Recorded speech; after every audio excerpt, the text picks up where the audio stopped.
ডেকে লো রাসূলুল্লাহ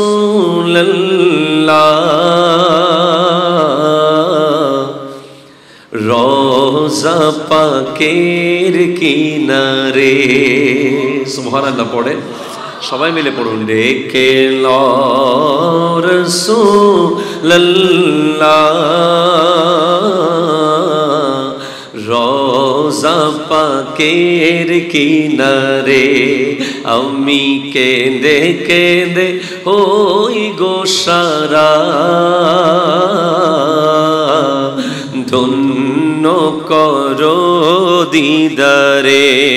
আমি কেঁদে কেঁদে হই গো সারা, ধন্য করো দিদারে। দুই সাথীকে পাশে নিয়ে হায় ঘুমিয়ে আছো নিঝুম নিরালায়। দুই সাথীকে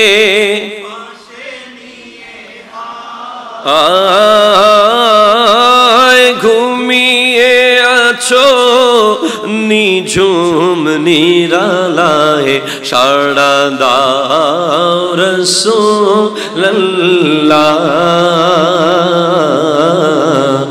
ডাকে অথম তোমারে। ডেকে লো রাসূলুল্লাহ রোজা পাকের কিনারে। আজো রোজায় শুয়ে থেকে হায় কাঁদেন তিনি উম্মতের মায়ায়। আজো রোজায় শুয়ে আহা কাঁদেন তিনি উম্মতের মায়ায়। মুদের অশ্রু ভেজা এ সালাম নবী পাঠিয়ে দিলাম শিয়রে। দেখে লো রাসূলুল্লাহ रोज़ा पर वो मदीना जो कौनैन का ताज है, जिसका दीदार मोमिन की मेराज है। जिंदगी में खुदा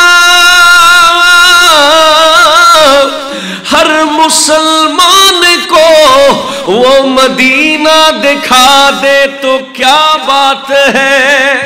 अजब रंग पर है बहारे मदीना के सब जन्नती है निसारे मदीना। मदीना न देखा तो कुछ भी न देखा, मेरे आका का रोज़ा है जन्नत का नक्शा। जो रोज़ा छुए थे के हाय कांदेन तिनी उम्मतेर मायाय। आजो रोज़ाय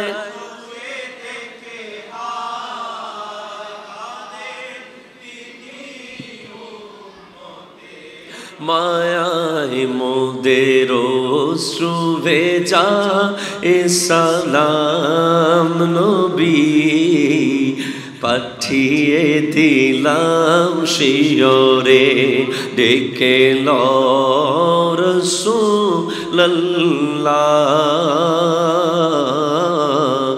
রোজা পা। আমি কোরআন কারীমে সূরা আনফাল শরীফ থেকে আয়াতে কারিমা তিলাওয়াত করার সৌভাগ্য অর্জন করেছি। আরো একটি আয়াতে কারিমা তিলাওয়াত করেছি। রব্বুল আলামিন ইরশাদ করছেন বিসমিল্লাহির রহমানির রহিম মা কানা আল্লাহু লিয়ুআযযিবাহুম ওয়া আনতা ফীহিম। একটু জোরে বলতে হবে। আল্লাহ তাআলা বলছেন আল্লাহ কিভাবে আযাব দেবেন যেখানে আপনি নবী উপস্থিত আছেন। এরপর আল্লাহ পাক রব্বুল আলামিন ইরশাদ করছেন অন্য সূরার মধ্যে, ইন আউলিয়াউহু ইল্লাল মুত্তাকুন। সুবহানাল্লাহ। ওলি হলেন তারা যারা মুত্তাকি, অর্থাৎ মুত্তাকি ছাড়া আর কেউ ওলি হবে না, হতে পারে না। এবার এই দুটি আয়াত থেকে আল্লাহ পাক আমাকে আজকের আয়োজনে আপনাদেরকে কিছু সত্য কথা, কালিমাতুল হক শোনানোর তৌফিক দান করুক। একটু জোরে বলতে হবে। এবং আমি আমার প্রাণপ্রিয় মুর্শিদে করিম আওলাদ রসুল আল্লামা সৈয়দ মোহাম্মদ তাহের শাহ সাহেব কিবলা মাদ্দাজিল্লাহুল আলীর দোয়া কামনা করছি শ্রীকুটের পাহাড় থেকে। এবং যার এলাকার, যার বর্ডারে প্রবেশ করেছি, যেই মহান ইসলাম প্রচারকের বর্ডারে আমি প্রবেশ করেছি, হযরতে শাহ মোহসেন আউলিয়া রহমতুল্লাহ আলাইহি, ওনার দোয়ার নজর যেন আমার উপরে থাকে, আল্লাহ পাক তৌফিক দান করুক, আমিন। দেখুন, আমরা যারা আজকের প্রোগ্রামে বসেছি এবং অনলাইনে যারা শুনছেন, ভবিষ্যতে শুনবেন, আমাদের একটা আকীদা ঈমান হলো আল্লাহ পাক দয়াল নবীজিকে এমন ক্ষমতা দিয়েছেন, এমন স্পেশাল শান দিয়েছেন, নবীজি দুনিয়া থেকে পর্দা করার পরেও জিন্দা। একটু জোরে বলেন সুবহানাল্লাহ। আজকের দিনের সাথে একটা হাদিস আছে রিলেটেড। বৃহস্পতিবার রাত মাগরিবের পর থেকে আগামীকাল জুমার দিন মাগরিব পর্যন্ত এই টাইম জুমার সময় নবীজি বলছেন, ইন্না মিন আফদালি আইয়ামিকুম ইয়াউমাল জুমআ ফীহি উলিদা আদামু ওয়া ফীহি কুবিজা ওয়া ফীহি নাফকা ওয়া ফীহি সাকা ফাআকসিরু আলাইয়া মিনাস সালাতি ফীহি। নবীজি বলছেন, তোমাদের দিন সমূহের মধ্যে ইম্পর্টেন্ট সবচেয়ে মূল্যবান দিন হলো জুমার দিন। সেদিন আদম আলাইহিস সালামের জন্ম হয়েছে। সেদিন আদম আলাইহিস সালাম দুনিয়া থেকে পর্দা করেছেন, ওনার জান কবজ করা হয়েছে। সেদিন সিংহার মধ্যে ফুঁক দেওয়া হবে, সেদিন কিয়ামত কায়েম হয়ে যাবে। জুমার দিন। তো ইয়া রাসূলুল্লাহ, হোয়াট ইজ আওয়ার ডিউটি? আমরা সেদিন কি করতে পারি? নবীজি অন্য সব ইবাদতের পাশাপাশি গুরুত্ব দিয়েছেন, সেদিন তোমরা আমি নবীর উপরে বেশি বেশি দরুদ পড়বে। ফাইন্না সালাতাকুম মারুদাতুন ইলাইয়া, তোমাদের দরুদগুলো আমার কাছে পৌঁছানো হবে, পৌঁছবে। তো সাহাবায়ে কেরাম জিজ্ঞেস করছেন, আপনি দুনিয়া থেকে পর্দা করার পরে কবর শরীফে যখন থাকবেন, রওজা পাকে যখন থাকবেন, তখন কি দরুদগুলো পৌঁছাবে? আপনি কি তখন সেগুলো পাবেন? ওগুলোর জবাব দেবেন বা যা যা দরকার তা করবেন, করতে পারবেন? নবীজি বলছেন, তোমাদের ইন্তেকাল আর আমার ইন্তেকাল বেশ কম আছে। নবীদের কবরের পরিস্থিতি, নবীদের কবরের অবস্থা এমন, ইন্নাল্লাহা হাররামা আলাল আরদে আন তাকুলা আজসাদাল আম্বিয়া ফানাবিয়ুল্লাহি হাইয়ুন ইউরযাকু। আল্লাহ পাক কবরকে, জমিনকে নিষেধ করে দিয়েছে নবীদের শরীর যেন ভক্ষণ না করে। নবীগণ রওজার ভিতরে জিন্দা, সেখানে খাবার দেওয়া হয়। এক, নবীজি রওজায় কি? একটু জোরে বলেন। এরপর আপনি যদি আসেন, কোরআনুল কারীম বলছে, ইন্না ফীকুম রাসূলা, তোমাদের ভিতরে রাসূল আছে। সুবহানাল্লাহ, জোরে বলেন। এরপরে আপনি যদি আরো আয়াত দেখেন, কোরআনুল কারীম রব্বুল আলামিন ইরশাদ করতে লাগলেন, ইন্না আরসালনাকা শাহিদাও ওয়া মুবাশশিরাও ওয়া নাযীরা ওয়া দাঈয়ান ইলাল্লাহি বিইযনিহি ওয়া সিরাজাম মুনীরা। হাবিব, আপনাকে প্রেরণ করা হয়েছে শাহেদ, সাক্ষী হিসেবে পাঠানো হয়েছে, মুবাশশির, সুসংবাদ দাতা হিসেবে। তাহলে বুঝতে হবে এটা একেবারে পরিষ্কার যে আমার নবী আমাদের উম্মতদের প্রত্যেকটা কর্মকাণ্ডের সাক্ষী। সুবহানাল্লাহ। উনি যেখানে প্রয়োজন, যখন প্রয়োজন উপস্থিত হওয়ার ক্ষমতা দিয়েছেন কে? একটু জোরে বলেন কে? তার মানে নিশ্চিত আমার নবী উপস্থিত হন, এটার অহরহ প্রমাণ রয়েছে। আমার নবী উম্মতের মতো উম্মত হতে পারলে, আশেক এর মতো আশেক হতে পারলে নবীজি তার ঘরে উপস্থিত হন, তার এলাকায় উপস্থিত হন, তার ইন্তেকালের সময় উপস্থিত হন। এতে কোনো সন্দেহ আছে? নাই। এখন কথা হলো, কোরআন বলছে, আল্লাহ পাক ইরশাদ করছেন, আপনি যেখানে আযাব নাই সেখানে, জোরে বলেন না, আপনি যেখানে আযাব নাই সেখানে আসেন। তো আল্লামা তৈয়ব শাহ কিবলা রহমতুল্লাহ আলাইহি, যার জন্ম হলো 1336 হিজরি সনে, ইন্তেকাল 1413 হিজরি সনে, যিনি 2টা শতাব্দীকে টাচ করেছেন, যার আগমন এমন এক পরিবার থেকে যেই পরিবারের কানেকশন সরাসরি আমার দয়াল নবীর সাথে, যার বংশের প্রতিটা ব্যক্তির রক্তে রক্তে সৈয়দা, তৈয়বা, তাহেরা, জাহেদা, আবেদা, রাকিয়া, সাজেদা ফাতিমাতুজ জাহরা রাদিয়াল্লাহু তাআলা আনহার রক্ত প্রবাহমান আছে। মৌলায়ে আলী खैबर शिकन शाहे जमन आफेताबे नबुवत का चमकता हुआ किरण हजरत मौला अली कर्रमल्लाहु ताला वजहुल करीमेर रक्त আছে। যেহেতু উনি হলেন নবীজির 40তম আওলাদে পাক, আল্লামা তৈয়ব শাহ কিবলা রহমতুল্লাহ, সুবহানাল্লাহ, জোরে বলেন।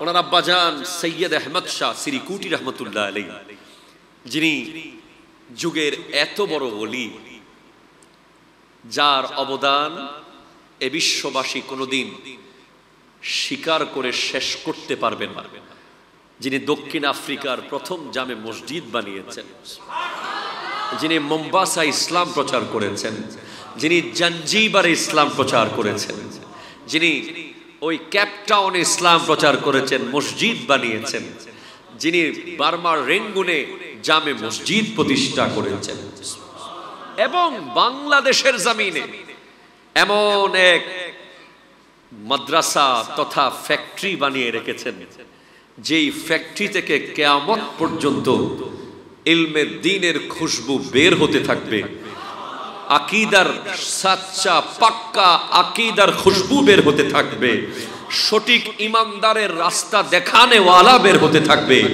জামিয়া আহমদিয়া সুন্নিয়া আলিয়া। ওনার সন্তান আল্লামা তৈয়ব শাহ কিবলা রহমতুল্লাহ আলাইহি, যার আগমন, যার জিন্দেগির প্রত্যেকটা মুহূর্ত আমার নবীর সুন্নাতের উপরে। আপনি দেখেন, খেয়াল করেন,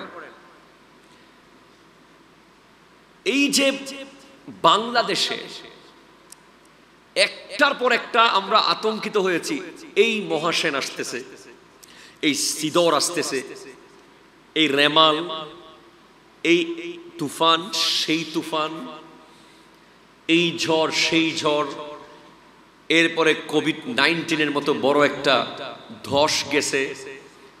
আলহামদুলিল্লাহ আমরা বাঙালিরা হেফাজতে ছিলাম, আছি।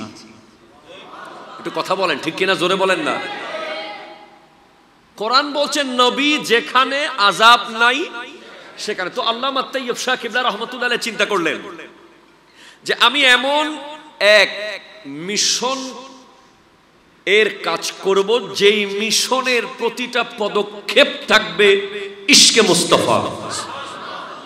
আপনি খেয়াল করবেন, দরবারে শ্রীকুটের যারা খানদানে শ্রীকুটের সদস্যবৃন্দ, ওনাদের সিলসিলা থেকে এই পর্যন্ত যারা এসেছেন, জামিয়া বলেন, জামিয়ার মাঠের প্রোগ্রাম বলেন, সারা বাংলাদেশের জামিয়ার সাথে সংশ্লিষ্ট যত প্রোগ্রাম হয় সবগুলোতে বেশিরভাগ পীরের গুণগান কম, নবীর গুণগান বেশি। কথা জোরে বলেন না, ঠিক কিনা?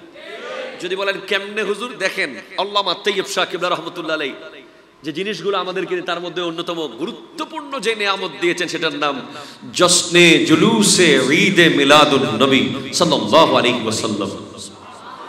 একটু জোরে বলবেন না আপনি?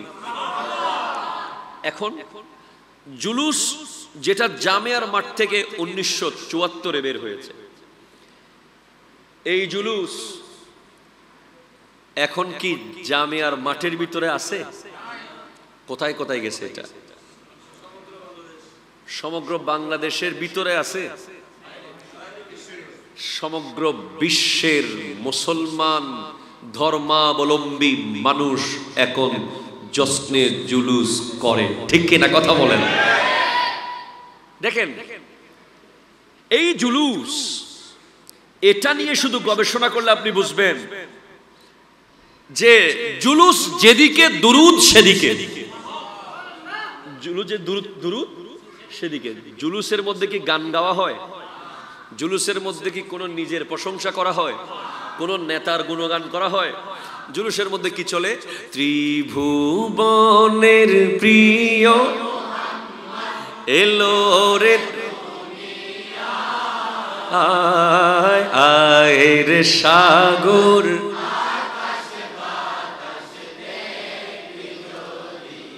আয়।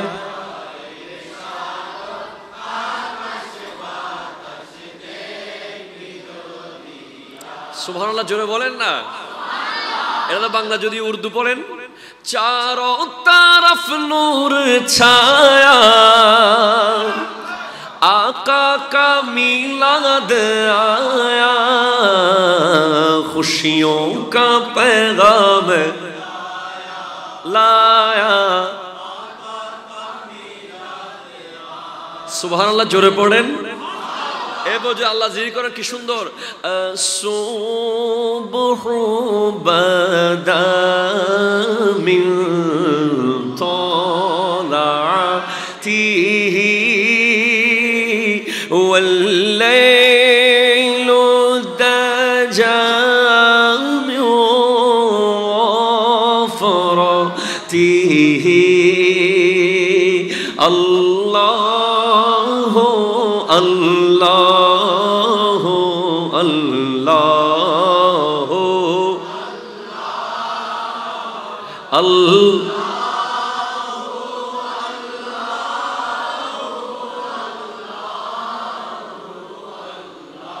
জোরে পড়েন সুবহানাল্লাহ। এই জুলুস কেন? অনেকগুলো পার্ট এন্ড পার্সেল আছে এই জুলুসের গুরুত্ব অনেক। ফার্স্ট ওয়ান, সভ্যতা, সিভিলাইজেশন। এই সভ্যতা পৃথিবীর মধ্যে সূচনা হয়েছে মিশর থেকে। কোত্থেকে বলেন তো? মিশর। নীল নদের অববাহিকায় মিশর দেশ, সেখান থেকে মানুষ সভ্যতা শিখেছে, সংস্কৃতি শিখেছে। সেই সংস্কৃতি যখন বিকৃত হচ্ছে, সংস্কৃতির নামে যখন অপসংস্কৃতি হচ্ছে, মানুষ যখন বেহায়াপনায় লিপ্ত হচ্ছে, যুবকরা যখন ওয়েস্টার্ন কালচারে মত্ত হচ্ছে, বিভিন্ন অপসংস্কৃতি বেহায়া গান বাজনায় লিপ্ত হচ্ছে, তখন আপনার আমার সন্তান 1 বছর ধরে নাতে রাসূল প্র্যাকটিস করছে জুলুসের দিন গাড়িতে গাওয়ার জন্য। কথা বলেন না, ঠিক কিনা? আমি নিজে যখন ছোট ছিলাম, গহিরা আমার বাড়ি রাউজান, আব্বা আমাকে জুলুসে আনতেন। তখন আমি ওই জুলুসের যে বাসটা আসবে রাউজান থেকে চট্টগ্রাম শহরে, ওই বাসে একটা নাত শরীফ গাওয়ার জন্য আমি মাসকে মাস সময় নিয়ে একটা নাচ শিখতাম। জুলুসের গাড়িতে গাইব। একটু জোরে বলেন সুবহানাল্লাহ। তাহলে এই জুলুস সংস্কৃতির মধ্যে বিশাল পরিবর্তন এনেছে। যেই ছেলেরা প্রতিদিন গান গায় তারাও সেদিন বাধ্য হয় মোহাব্বতে প্রেমে পড়ে আল্লাহর জিকির, নবীর দরুদ আর নাতে রাসূল গাইতে। ঠিক কিনা জোরে বলেন। এক পয়েন্ট নম্বর 1। পয়েন্ট নাম্বার 2, সারা বছর যেই রাস্তা দিয়ে বিভিন্ন রকম গুনাহ, খাতা, অপসংস্কৃতি, বিভিন্ন আযাব ও গজবের কাজ চলে, নবীর মিলাদের দিন সেই রাস্তা দিয়ে যখন নবীর আগমনের খুশিতে দরুদ আর জিকির চলে, সেই জনপদ, সেই এলাকা আযাব মুক্ত হয়ে যায়। 3, কোরআন বলছে নবী যেখানে আযাব নাই সেখানে। ঠিক কিনা জোরে বলেন না। তাহলে আপনি নিশ্চিত হয়ে যান, জুলুস যেখানে চলে, জুলুস যেদিকে যায়, সেখানে নবীজির গুণগান হয়, নবীজির নাত হয়, নবীজির শানের বয়ান হয়, নবীজির মিলাদ উপলক্ষে ইশকে রাসূলে মানুষের চোখে পানি আসে। ঠিক কিনা কথা বলেন না। বুজুর্গ মুরব্বীরা যারা জীবনে ঘর থেকে বের হতে পারে না, এরাও দেখি ওই হুইল চেয়ারে বসে জুলুসে চলে আসে। এমন এমন লোক দেখেছি আমরা যারা জুলুসে এসে রাস্তায় দাঁড়িয়ে দাঁড়িয়ে আল্লাহ আল্লাহ জিকির করছে, ডাক্তার তাদের ঘর থেকে বের হতে মানা করেছে। এরপর আপনি দেখবেন ছোট ছোট বাচ্চা যাদের গুনাহ লেখা হয় না, এরাও নবীর দরুদ পড়ছে। তাহলে আপনি কি বুঝলেন? ওখানে আমাদের বিশ্বাস আমার নবী উপস্থিত থাকেন, আর যেদিকে জুলুস যায় সেদিকে আর আযাব আসে না। ঠিক কিনা কথা বলে। সর্বশেষ আরো অনেক পয়েন্ট আছে। যদি এই বিশ্বের সমস্ত মুসলমানকে আপনি এক করতে চান, সুবহানাল্লাহ বলবেন না আপনি? মনে হয় আর একটু জোরে বলেন না ভাই। আজকে ফিলিস্তিনকে ইসরায়েলিরা মেরে আমার ভাইদেরকে আজ কি কষ্টে রেখেছে। ভিডিও দেখলে আর খেতে মন চায় না, ভিডিও দেখলে আর সংসার করতে মন চায় না। কি রকম কষ্টে মানুষ থাকতে পারে।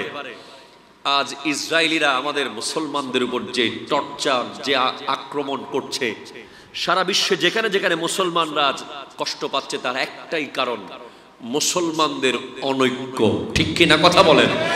মুসলমানরা যদি এক হয়ে যায়, মুসলমানরা সবাই যদি এক হয়ে যায়, তাহলে আমি বিশ্বাস করি মুসলমানদের কোনো ক্ষেপণাস্ত্র লাগবে না, কোনো গোলাবারুদ লাগবে না, কোনো বোমা লাগবে না, কোন ধরনের মিসাইল লাগবে না, পরমাণু লাগবে না, গ্রেনেড লাগবে না।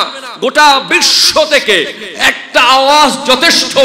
সমস্ত মুসলমান মিলে একসাথে যদি আল্লাহু আকবার বলে, এই একটা আওয়াজেই গোটা বিশ্ব থরথর করে কাঁপবে। ঠিক কিনা কথা বলে। কিন্তু এক হবে কোন জায়গায়? হয়তো আমার কথাটা জায়গা ছোট, আমি ছোট, পরিবেশ ছোট বলে হয়তো এত বড় কথাটা আপনাদের কেমন কেমন লাগতেও পারে।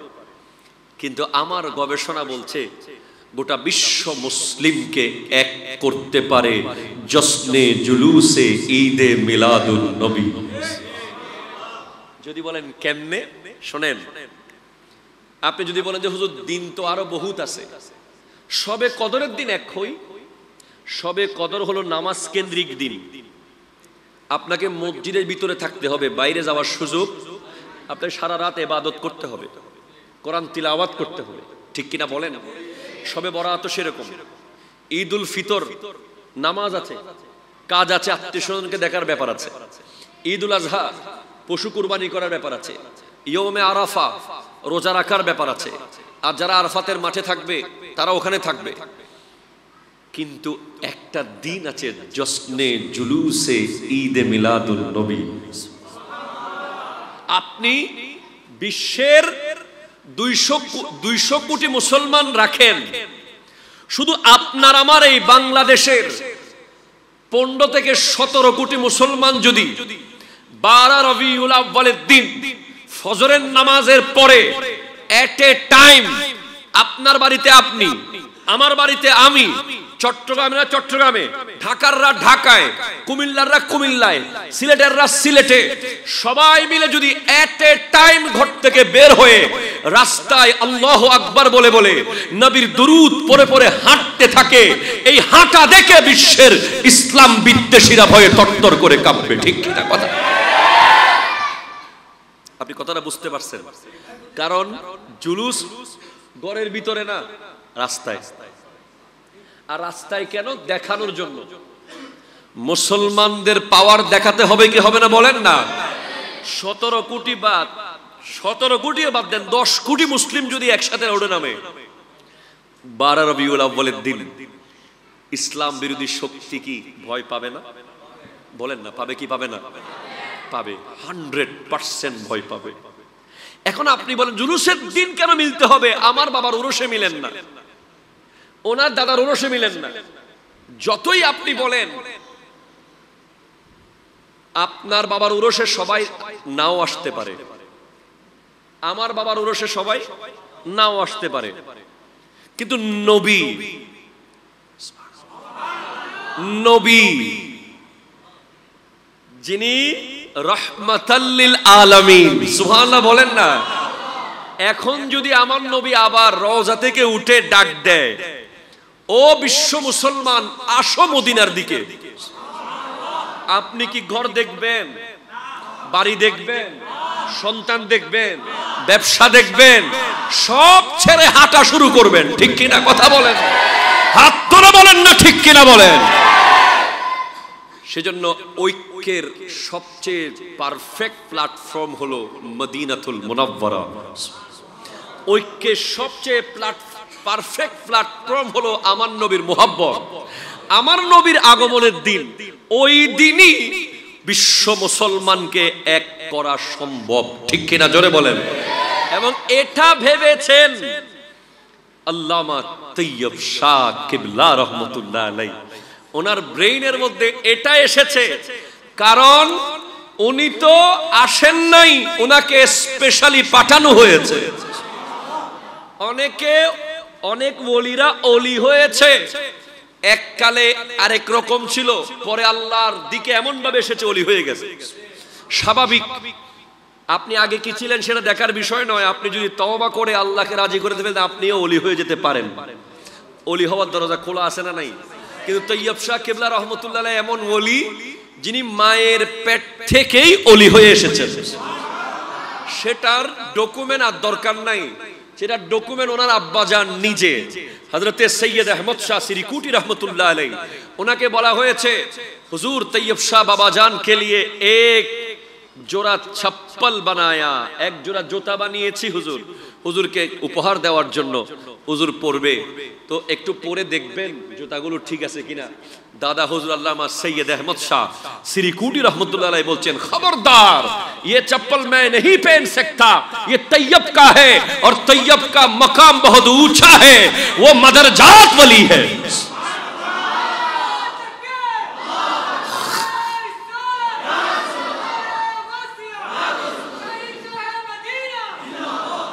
শাহিনশাহ সিরিকুট জিন্দাবাদ। এখন ওলি কেমন? ওলি মানে কি? পানির উপরে হাঁটলে ওলি? বলেন না, কথা বলতেছেন না আপনারা? পুকুরের মাঝখান দিয়ে যদি একটা লোক হেঁটে যায়, তাকে আপনি ওলি বলবেন?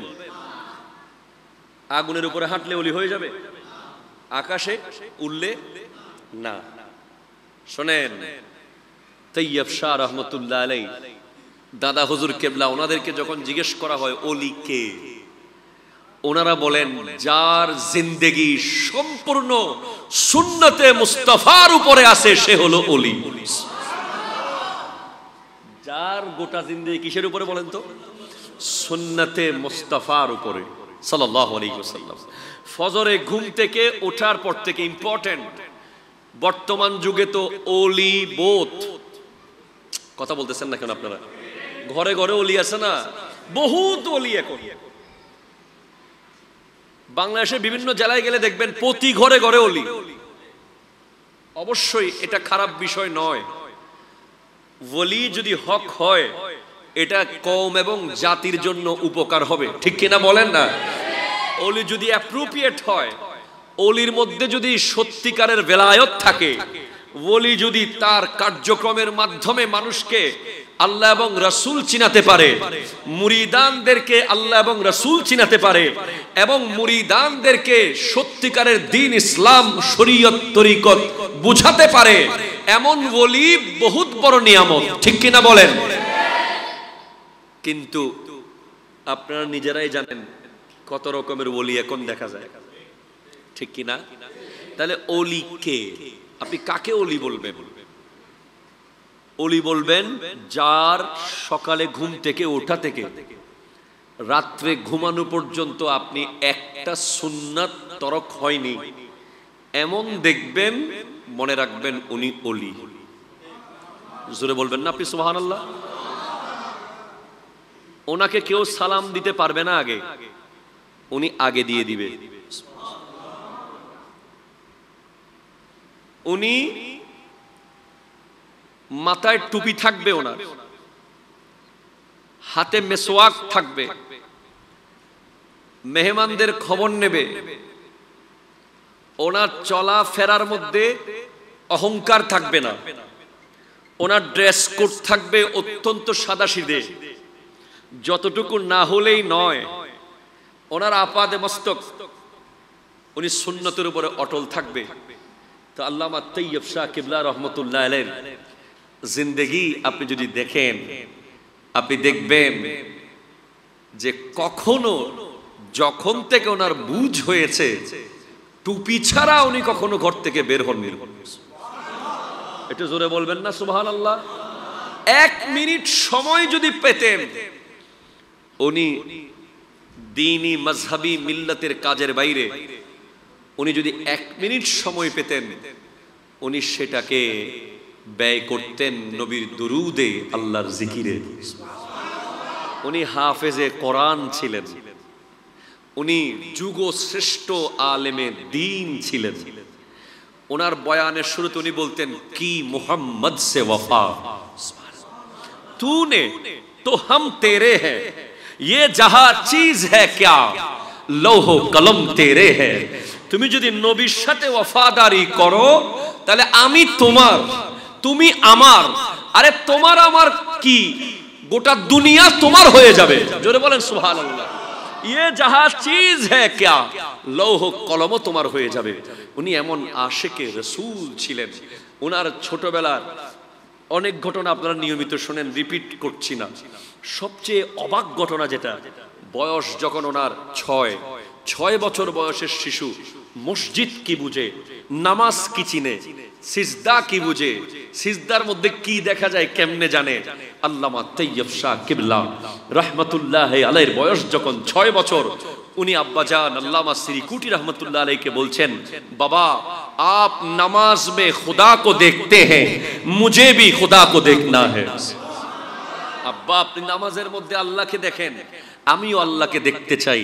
আমি আপনাকে বলতে চাই, নবীজির হাদিসে মুবারাকার মধ্যে রয়েছে, নবীজি ইরশাদ করছেন, ইন্না লিল্লাহি তাআলা ইবাদান, আল্লাহর কাছে এমন কিছু বান্দা আছে, ইখতাসসাহুম বিহাওয়াইজিন নাসি, যাদেরকে আল্লাহ পাক ফিক্স করেছেন, যাদেরকে রব্বুল আলামিন নির্ধারণ করেছেন মানুষের সমস্যা সমাধান করে দেওয়ার জন্য। মানুষ তাদের কাছে যাবে এবং যারা যাবে তারাও জাহান্নাম থেকে মুক্তি পাবে, যার কাছে যাবে তিনিও জাহান্নাম থেকে মুক্ত হবে। কারণ আল্লাহ তাদেরকে স্পেশালি সিলেক্ট করেছেন, আর আল্লাহ যাদেরকে সিলেক্ট করেন তারাই এই দুনিয়াতে এমন স্বাক্ষর রেখে যান যেটা হয় আনপ্যারালাল, যেটার সাথে অন্য কোনো কিছু কেউ মিলাতে পারে না। আল্লামা তৈয়ব শাহ কিবলা রহমতুল্লাহ আলাইহি জশ্নে জুলুসে ঈদে মিলাদুন নবী দিয়েছেন, যেটার সাথে আর কোনো অনুষ্ঠান আপনি মিলাতে পারবেন না। এটা সারা জিন্দেগি আমার নবীকে কেন্দ্র করে যত অনুষ্ঠান হয় সবগুলোর মধ্যে শ্রেষ্ঠ থাকবে। ঠিক কিনা কথা জোরে বলেন। এরপরে বিশ্বে বহু সংগঠন আছে, হবে হবে ছিল, আর গৌসিয়া কমিটি বাংলাদেশ। একটু জোরে বলেন ভাই সুবহানাল্লাহ। নাম কি চিনাতে হবে, আর কোথাকার সংগঠন বলতে হবে? আপনি যেই মাযহাবের হন, যেই মিল্লাতের হন, আপনি যেই পীরের মুরিদ হন না কেন, গৌসিয়া কমিটি বাংলাদেশ আপনার, গৌসিয়া কমিটি বাংলাদেশ আমার। এটা যদি নির্ধারিত করে বলতেন আমার সংগঠন, তাহলে নাম দিতেন তৈয়বিয়া কমিটি, নাম দিতেন তাহেরিয়া কমিটি, নাম দিতেন শ্রীকুটিয়া কমিটি, নাম দিয়েছেন গৌসিয়া কমিটি। কারণ গৌসুল আজম শাহিন শাহ বগদাদ আব্দুল কাদের জিলানী রহমতুল্লাহ আলাইহি, উনি এমন এক ওলি যার কদম সমস্ত ওলিদের কাঁধের উপরে। ঠিক কিনা? কথা জোরে বলেন। আপনি চিশতিয়া তরিকার হন, গৌসুল আজম আছে উপরে। ঠিক কিনা বলেন? আপনি সোহরওয়ার্দিয়া তরিকার হন, মূলে গিয়ে গৌসে পাক আছে। আপনি নকশবন্দিয়া তরিকার হন, মূলে গিয়ে গৌসে পাক আছে। তো আল্লামা তৈয়ব শাহ কিবলা রহমতুল্লাহ আলাইহি তখন ওনার বেলায়তের নজরে দেখেছেন যে এই গৌসিয়া কমিটি শুধু মুসলমানের খেদমত করবে না, বরং এটা হিন্দুদের লাশও সৎকার করবে, বৌদ্ধ খ্রিস্টানদেরকেও দেখাবে ইসলাম ধর্ম কি, মানবতা কি।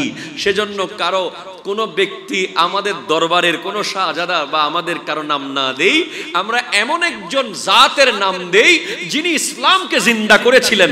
ইসলাম যখন বাতিলের আক্রমণে দুর্বল হয়ে রাস্তায় পড়ে যাচ্ছে, ইসলাম একটা সূরতে এসে, তখন শেখ সুলতান সৈয়দ আব্দুল কাদের জিলানী রহমতুল্লাহ আলাইহি ইসলামের ওই অবয়বটাকে টাচ করেছেন। ইসলাম তখন দাঁড়িয়ে বলে, আমি জানতাম আপনি আসবেন, আমি বুড়া হয়ে শেষ হয়ে যাচ্ছিলাম, আর আপনার স্পর্শ লেগে আমি আবার জওয়ান হয়ে গেলাম, সেজন্য আপনি হলেন মহিউদ্দিন।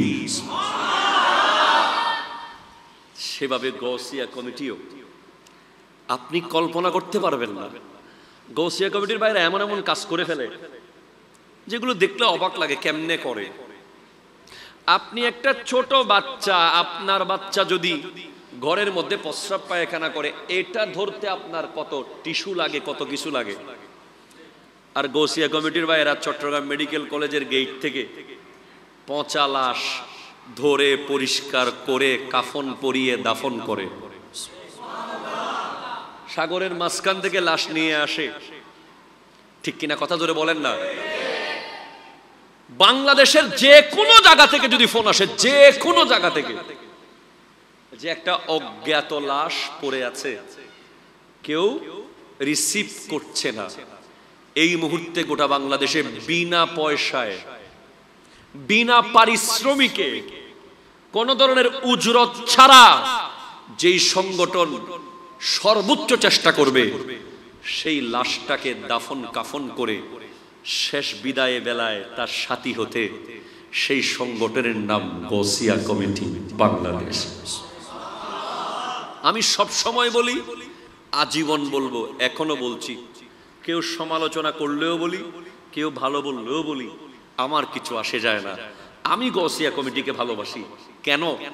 বর্তমান প্রজন্ম, ভবিষ্যৎ প্রজন্ম যেভাবে আর্টিফিশিয়াল হয়ে যাচ্ছে, ভালোবাসাগুলো দিন দিন টাকার মধ্যে বিক্রি হয়ে যাচ্ছে।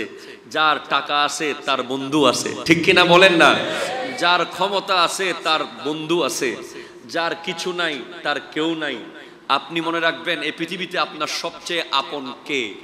যে আপনার ইন্তেকালের পরে কবরে রাখার আগ পর্যন্ত ওই সময় যে আপনার পাশে থাকবে, অফিস বন্ধ করে চলে আসতে পারবে, ব্যবসা দোকান অফ করে চলে আসতে পারবে, বিদেশ থেকে ফ্লাইটে এসে চলে আসবে, যত রকম ব্যস্ততা থাকুক আপনার জানাজায় যে উপস্থিত হওয়ার নিশ্চয়তা দিতে পারবে, আপনার লাশ দাফন কাফন করার যে দায়িত্ব নিতে পারবে, সে হলো আপনার আসল বন্ধু।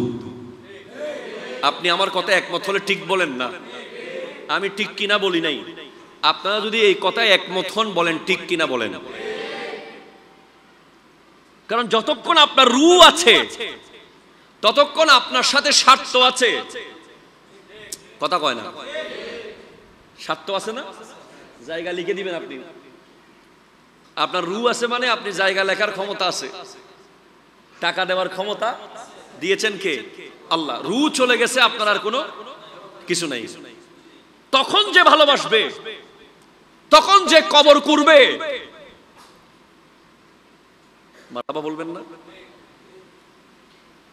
তখন যে আপনাকে গোসল করাবে, তখন যে আপনার কাফন দাফন নিয়ে ব্যস্ততা থাকবে। কিছু লোক সমাজের গ্রামে গ্রামে আছে যাকে আপনি কোনো দিন ইম্পর্টেন্ট, আমাদের গ্রামে গ্রামে কিছু লোক আপনারা দেখবেন যাকে আপনি কোনোদিন ভালো কোনো প্রোগ্রামে দাওয়াত দেন নাই। কথা কয় না?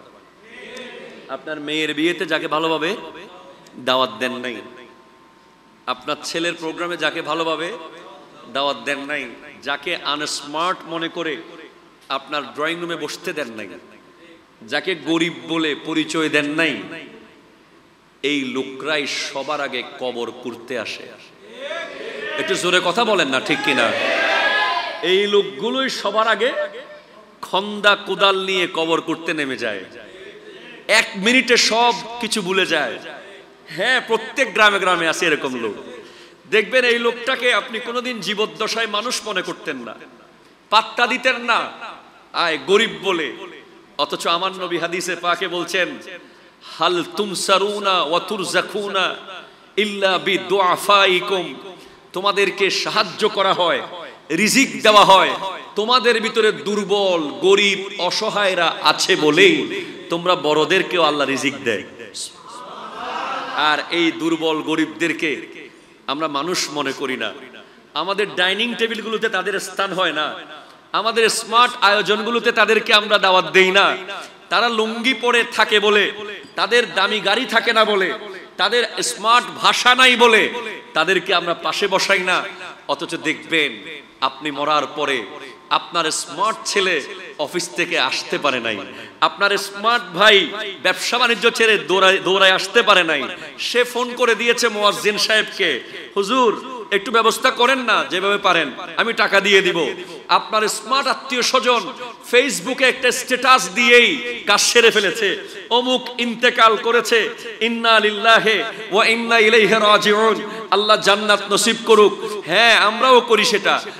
কিন্তু দেখা যায় সবার আগে ছুটে আসে সেই গরিব মানুষটা, সেই ফকির মিসকিন, এলাকার সেই মানুষগুলো যাদেরকে কোনোদিন আমরা পাত্তা দিই নাই, তারাই কবর করে, তারাই কবরের পারে দাঁড়িয়ে থাকে, তারা খেজুর গাছের ঢাল ভেঙে নিয়ে আসে, তারা বিভিন্ন ফুলের গাছের চারা নিয়ে আসে, তারা পানি ঢালতে থাকে কবরে, তারা কবরে শোয়ানোর সময় হাতে ধরে, সন্তান ভয়ে ধরে না, গোসল করায় তারা, কাফন পরায় তারা, কাঁদে নেয় তারা।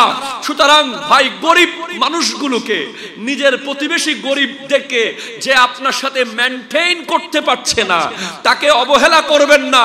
হয়তো আজকে তাকে আপনি ডাইনিং টেবিলে বসাইতে পারতেছেন না স্ট্যাটাসের কারণে, কিন্তু কবরে সবার আগে সেই নামবে। ঠিক কিনা কথা বলেন?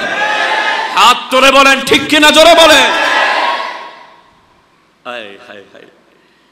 তো আমিও বলি আপনাকে, বাংলাদেশের একটা সংগঠন আমি চিনি, গৌসিয়া কমিটি বাংলাদেশ।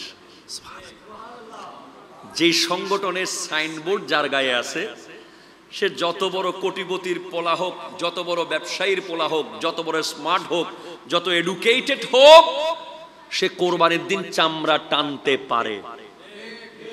তার ভিতরে এই প্রেম ঢুকিয়ে দিয়েছে আল্লামা তৈয়ব শাহ কিবলা রহমতুল্লাহ আলাইহি। একটু জোরে বলবেন না সুবহানাল্লাহ।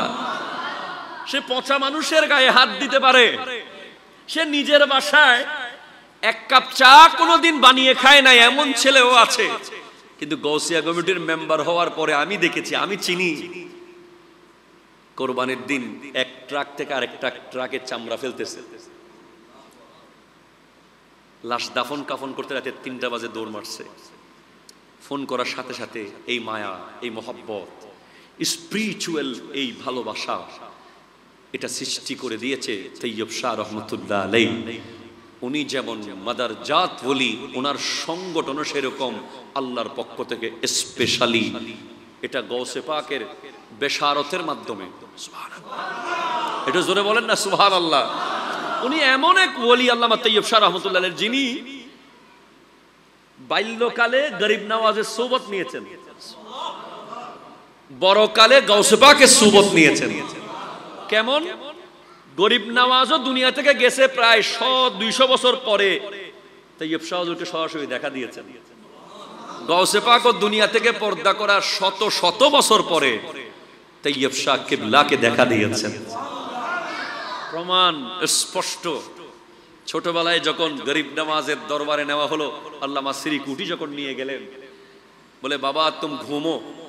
আল্লামা সিরিকুটি জানেন যে হিন্দুস্তানের একটা অংশ বাংলাদেশ, ঠিক কিনা বলেন না? যে হিন্দুস্তানের মধ্যে প্রথম ইসলামের দাওয়াত নিয়ে এসেছেন খাজা গরিব নওয়াজ মাইনুদ্দিন চিশতি রহমতুল্লাহ আলাইহি, ঠিক কিনা বলেন? এর আগে মুসলমান অনেক অনেক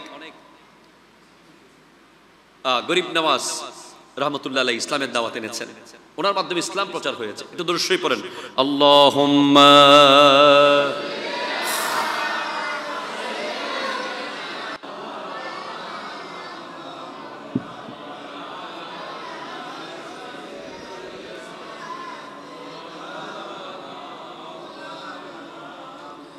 সুবহানাল্লাহ ওয়ালহামদুলিল্লাহ লা ইলাহা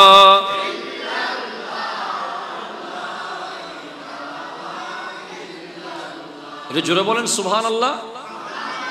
712 খ্রিস্টাব্দে মীর কাসেম, মুহাম্মদ বিন কাসেম প্রথম এসেছিলেন হিন্দুস্তানে।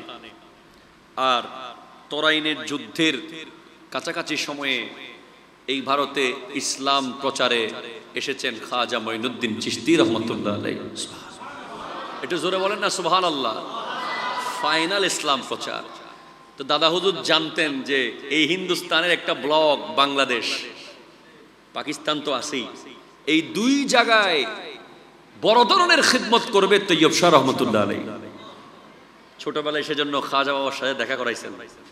যখন গরিব নওয়াজের দরবারে গেলেন, ভাই 8 বছরের শিশুকে আপনি আজমের শরীফে ছেড়ে দিবেন? দিবেন? কেউ দিবেন? হাজার হাজার মানুষের ভিতরে। খাজা সিরিকুটি রহমতুল্লাহ জানতেন যে ছেড়ে দিলে কোনো অসুবিধা নাই, কারণ কার সাথে কি হবে সব উনি জানেন। ছেড়ে দেওয়ার পরে তৈয়ব শাহ রহমতুল্লাহ এখানে ঘুরতেছে। কিছুক্ষণ পর দেখা হয়েছে, আব্বা বাবা জান ক্যা দেখা? ছোট্ট তৈয়ব শাহ রহমতুল্লাহ বলছেন, एक नूरानी चेहरा वाला लोग मुझे बहुत मोहब्बत किया और बातचीत भी किया, दुआ भी किया। बोले वो और कोई नहीं था, वो खाजा माइनुद्दीन चिश्ती था। सुबहानाल्लाह जोरे बोलें रहमतुल्लाह अलैहि। এরপর বড়বেলায় প্রমাণ কুমিল্লা শাহপুর দরবারে যিনি পীর সাহেব হুজুর ছিলেন আল্লামা ডক্টর আহমদ পেয়ারা বাগদাদি রহমতুল্লাহ আলাইহি, যিনি বসরা ইউনিভার্সিটির প্রফেসর ছিলেন, যিনি গৌসে পাকের এমন আশিক ছিলেন, এক সময় উনি ইরাকের বাগদাদে গৌসে পাকের দরবারের খাদেম ছিলেন। এটা অনেকভাবে উনি পেয়েছেন, অনেক কথা আছে, চাবি ছিল ওনার কাছে। উনি বসরা ইউনিভার্সিটির প্রফেসরগিরি ছেড়ে দিয়ে গৌসে পাকের দরবারের খিদমত শুরু করে দিয়েছিলেন। তো তখন তৈয়ব শাহ রহমতুল্লাহ আলাইহি ওখানে গেছেন বাগদাদে। যখন গেছেন সেদিন আবার আফ্রিকা থেকে কিছু গুরুত্বপূর্ণ গেস্ট এসেছেন বাগদাদ শরীফ জিয়ারতে। আফ্রিকার অনেক দামি মানুষেরা, সরকারি লেভেলের কেউ। তৈয়ব শাহ হুজুর কিবলা যখন ঢুকলেন বাবা হুজুর কিবলা রওজার ভিতরে, দরজা অফ করে দিতে বলেছেন, দরজা অফ। অনেকক্ষণ সময় চলছে। আফ্রিকার উনি যখন বারবার বলছে দেখেন তো কি হয়েছে, দেখার জন্য যখন বলছে দরজা একটু ফাঁক করে ডক্টর আহমদ পেয়ারা বাগদাদি রহমতুল্লাহ আলাইহি দেখতেছেন যে শেখ সুলতান সৈয়দ আব্দুল কাদের জিলানী রহমতুল্লাহ আলাইহি সরাসরি বসে আছেন, তৈয়ব শাহ পাশাপাশি বসে আছেন।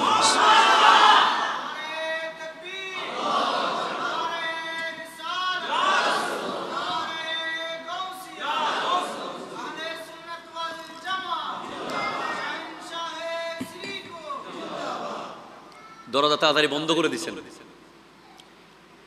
তো ডক্টর আহমদ পেয়ারা বাগদাদি রহমতুল্লাহ বললেন উনি আসলে গৌসে জামান তৈয়ব শাহ হুজুর।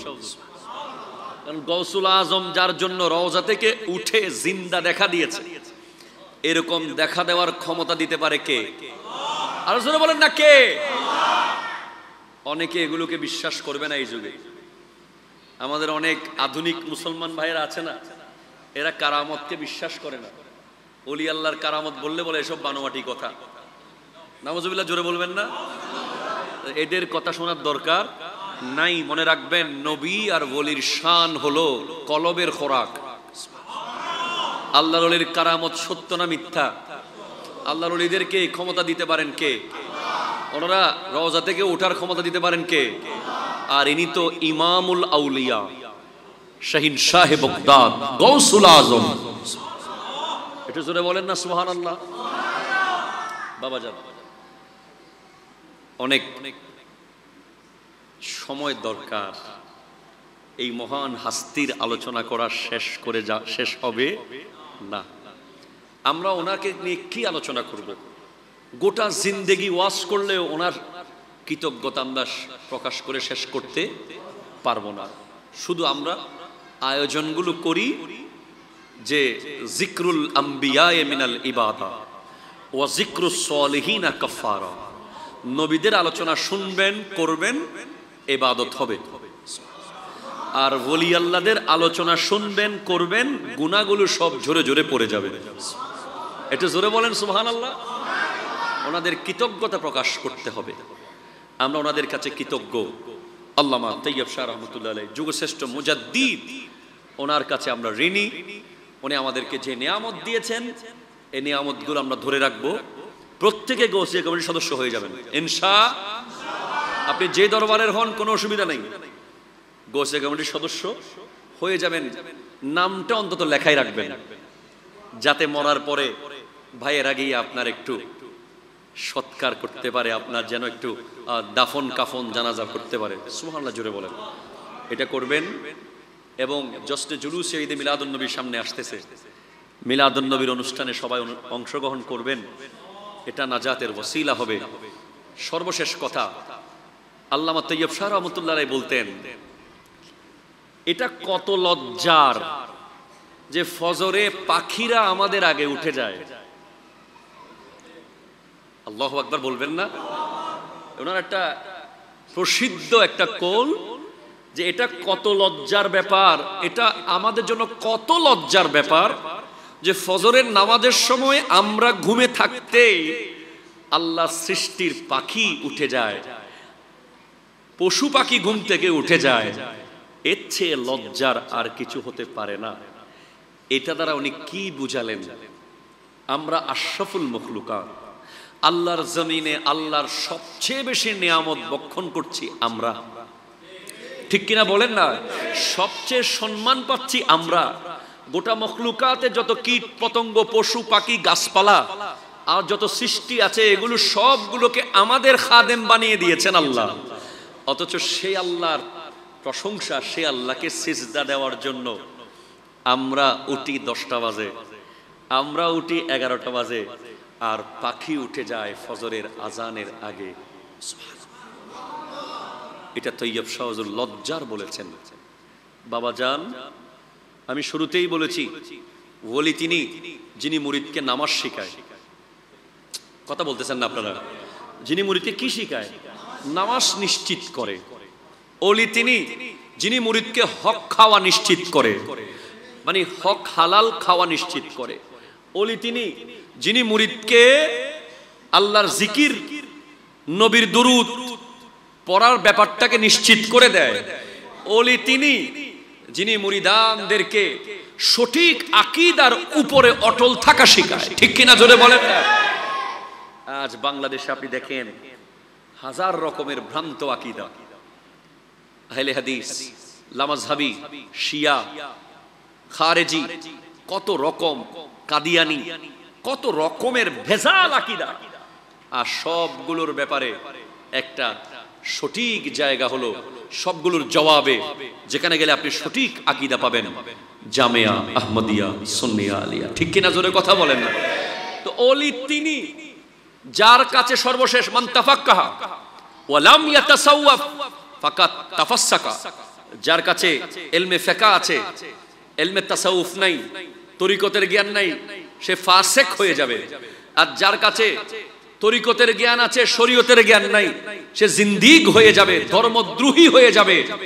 আর যার কাছে শরীয়ত এবং তরিকত দুইটা বরাবর আছে, ফাকাত তাকাম্মালা, সে কামেল মুকাম্মেল। দাদা হুজুর দিয়েছেন জামিয়া শরীয়ত, আর তৈয়ব শাহ কিবলা দিয়েছেন খানেকা তরিকত। সুবহানাল্লাহ জোরে বলেন। এই দুইটাকে মহব্বত করুন, 5 ওয়াক্ত নামাজ পড়ুন, নামাজের কোনো বিকল্প নাই। আমাদের হুজুর কিবলারা যখন আসেন আপনারা দেখেন প্রত্যেকটা প্রোগ্রাম নামাজ কেন্দ্রিক। আসরের নামাজ অমুক জায়গায়, মাগরিবের নামাজ ইমামতি অমুক জায়গায়, এশার নামাজ চন্দনাইশ, ফজরের নামাজ আলমগীর খানকায়। শিডিউল যেটা দেওয়া হয় মাহফিলের শিডিউল না, নামাজের শিডিউল। ঠিক কিনা কথা বলেন না? তার মানে ওনাদের আগমন হয়েছে মুরিদদেরকে আল্লাহ দেখাতে, মুরিদদেরকে সিজদায় নিয়ে আল্লাহ চেনাতে। কিয়ামত পর্যন্ত সেই মিশন চলতে থাকবে। তাদের কাছে না কোনো বেশভূষা আছে, না কোনো বড় বড় পাগড়ি আছে, না কোনো বড় বড় জুব্বা আছে। নরমাল একটা কাপড়, নরমাল একটা ড্রেস, সারা দিন সারা রাত ইবাদত বন্দেগীতে মশগুল, এক লাইন অযথা কথা নাই। আল্লাহ পাক আমাদেরকে 5 ওয়াক্ত নামাজ পড়ার তৌফিক দান করুক, হালাল খাওয়ার তৌফিক দান করুক, সত্যিকারের পীরের আদর্শকে ধারণ করার তৌফিক দান করুন। আপনি কার মুরিদ এটা ফেসবুকে লেখার দরকার, এটা নিয়ে ফেসবুকে যুদ্ধ করার দরকার নাই, চার দোকানে বসে তর্ক করার দরকার নাই। আপনি কার মুরিদ, আপনি কেমন মুরিদ, এটা প্রমাণ হবে আপনার চলাফেরায়। আপনার সালাম দেখে মানুষ বলবে ইবাহার মুরিদ, আপনার ব্যবহার দেখে মানুষ জিজ্ঞেস করবে ইবাহার মুরিদ, আপনার হাসি দেখে, আপনার ব্যবহার দেখে, আপনার ধৈর্য দেখে, আপনার সহ্য দেখে, আপনার রাগ কন্ট্রোল দেখে, আপনার চাচা ভাই, চাচা দাদা নানা ফুফা খালা আত্মীয় স্বজনের সাথে ব্যবহার দেখে, ঈদের দিন আপনার আচরণ দেখে, কুরবানের দিন আপনার আচরণ দেখে, সারা জীবন সমাজে আপনার চলাফেরা দেখে মানুষ বলবে ইবে এল্লে ইবের ফির হইলে। এজন্য জোর করে পীরকে বড় করার দরকার নাই। আমার পীর বড়, তোর পীর ছোট, দরকার নাই। বাস আদর্শবান হয়ে যান। মসজিদের সামনের কাতারে নামাজ পড়ুন, মানুষের হক খাবেন না, জায়গা সম্পত্তি দিয়ে দিবেন, মানুষকে খাওয়াবেন, বিনা স্বার্থে সালাম দিবেন, সহ্য করবেন, প্রতিশোধ নেবেন না। আপনার পীরকে বোঝা যাবে।